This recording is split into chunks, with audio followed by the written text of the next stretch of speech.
নমস্কার, আপনাদের সঙ্গে রয়েছে আমি ইন্দ্রাণী। শুরু করছি ঘোষালনামা। আমার সঙ্গে রয়েছেন আমাদের মুখ্য রাজনৈতিক বিশ্লেষক Jayanta Ghoshal.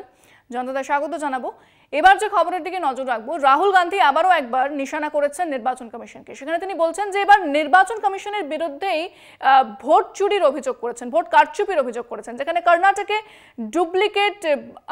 Duplicate voter card এবং ঠিকানা নাম সহ সেখানে ডুপ্লিকেট করা হয়েছে, নির্বাচন কমিশন করেছে, এই অভিযোগটা রাহুল গান্ধী তুলেছেন।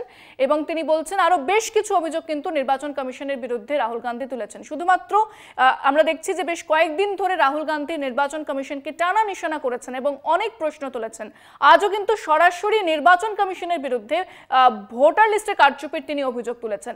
আমি বিষয়টি নিয়ে জয়ন্তদার কাছে যাবো। জয়ন্তদা, তাহলে রাহুল গান্ধী যে অভিযোগ তুলছেন, যে ভোট কারচুপির অভিযোগ নির্বাচন কমিশনের বিরুদ্ধেই তুলছেন, তাহলে এতদিন ধরে যে তিনি প্রশ্ন তুলেছেন, নিশানা করেছেন নির্বাচন কমিশনকে, এবার তাহলে নির্বাচন কমিশন কোন জায়গায় দাঁড়িয়ে রয়েছে এবং এই যে অভিযোগ তিনি তুললেন সেটা কতটা গুরুত্বপূর্ণ?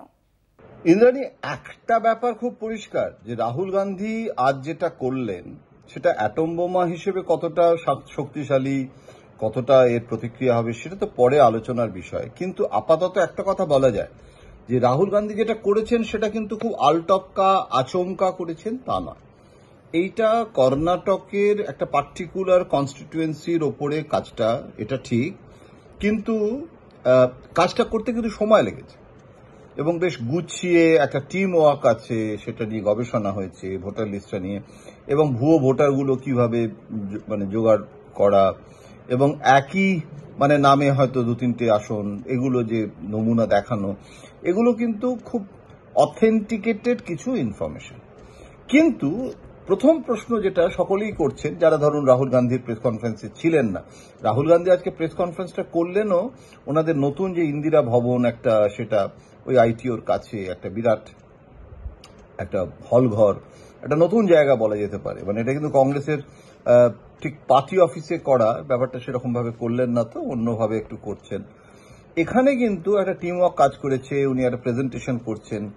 কিন্তু সবথেকে যেটা বড় কথা সেটা হচ্ছে যে এই কর্ণাটকের বেঙ্গালুরুর একটা দৃষ্টান্ত দেখিয়ে তিনি এটাকে গোটা দেশে এই জিনিসটা হচ্ছে বলে দাবি করছেন এবং তিনি দেখাতে চাইছেন, অর্থাৎ একটা পার্টিকুলারাইজেশন থেকে এটা একটা জেনারেলাইজেশনে নিয়ে যাওয়ার চেষ্টা করছেন। এটাই তো একটা এম্পিরিক্যাল স্টাডি, খুব আংশিকভাবে সেই খণ্ড সত্যটাকে উনি একটা অখণ্ডের দিকে নিয়ে যাওয়ার চেষ্টা করছেন।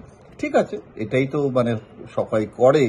কিন্তু এখানে ইলেকশন কমিশন বা বিজেপি কোনো পক্ষই কিন্তু এটাকে খুব একটা মাহাত্ম্য দিতে রাজি হয়নি। বিজেপি তো দেবেই না, কিন্তু ইলেকশন কমিশনও কিন্তু এটাকে ক্ষেত্রে কি হবে, এটা বলা যেতে পারে যে একটা ভুল ছিল বা ভুল থেকে গেছিল। সবসময় তো ফুল প্রুফ হয় না এবং সেখানে আমরা কারেকশন সবসময় করি, যেটা জানতে পারলে সেটা আমরা সংশোধন করি ইত্যাদি ইত্যাদি। আমি এটাকে ঠিক election commission versus Rahul Gandhi কতটা অথেন্টিকেটেড, কতটা ইলেকশন কমিশন মেনে নিচ্ছে, কতটা ভুল স্বীকার করছে, এইসব বিতর্কে না গিয়ে আমার এটা বক্তব্যটা হচ্ছে যে এটা পলিটিক্যাল একটা ইস্যু হচ্ছে কিনা। রাহুল গান্ধী যেটা করেছেন এটা পলিটিক্যাল ইম্পেটাস দিতে চেয়েছেন। রাহুল গান্ধীর কতগুলো সমস্যা আছে, অর্থাৎ রাহুল গান্ধী ঠিক নরেন্দ্র মোদী যেভাবে আর্টিকুলেট, তার যে ড্রামা তার বক্তব্যের মধ্যে, এখন তো সেগুলি সোশ্যাল মিডিয়া অনেক বেশি খায়। সেদিক থেকে দেখতে গেলে রাহুল গান্ধীর কন্টেন্ট যতই স্ট্রং হোক, রাহুল গান্ধীর মধ্যে সেই অতি নাটকীয় একটা প্রেজেন্টেশন তো থাকে না, এবং তার ফলে কারো কারো মনে হতে পারে আজকের দিনে সোশ্যাল মিডিয়া টিডিয়াতে যথেষ্ট নাটক না থাকলে একটুখানি মনে হয় যেন সেদ্ধ নুডুল হয়ে গেল, একটু মশালা নুডুল হওয়া দরকার। তো সেই রাহুল গান্ধীর মধ্যে ওই মশালা নুডুলের ব্যাপারটা কম।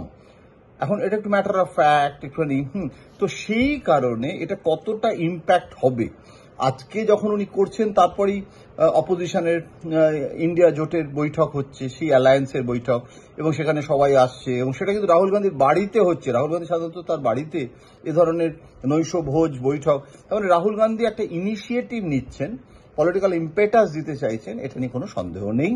এবং সেটা কতটা সম্ভব হবে, কতটা এখানে অপোজিশন করতে পারবে, বিজেপি কিভাবে এটার মোকাবিলা করবে, এইসব বিষয়গুলো দেখার বিষয়। সবকিছু আজকে শেষ হয়ে যাচ্ছে না, বরং বলা যেতে পারে যে এটা একটা শুরুয়াত রাহুল গান্ধী করলেন তার রাজনীতির একটা নতুন একটা স্ট্র্যাটেজি আর একটু অ্যাগ্রেসিভ হয়ে এবং ভোটার লিস্টের কারচুপি এটা একটাকে ইস্যু করা দেখা যাক, কেননা পশ্চিমবঙ্গেও কিন্তু ভোট আসছে বিহারের পর এবং সেখানেও মমতা বন্দ্যোপাধ্যায় ভোটার লিস্টের কারচুপি নিয়ে প্রশ্ন তুলছেন।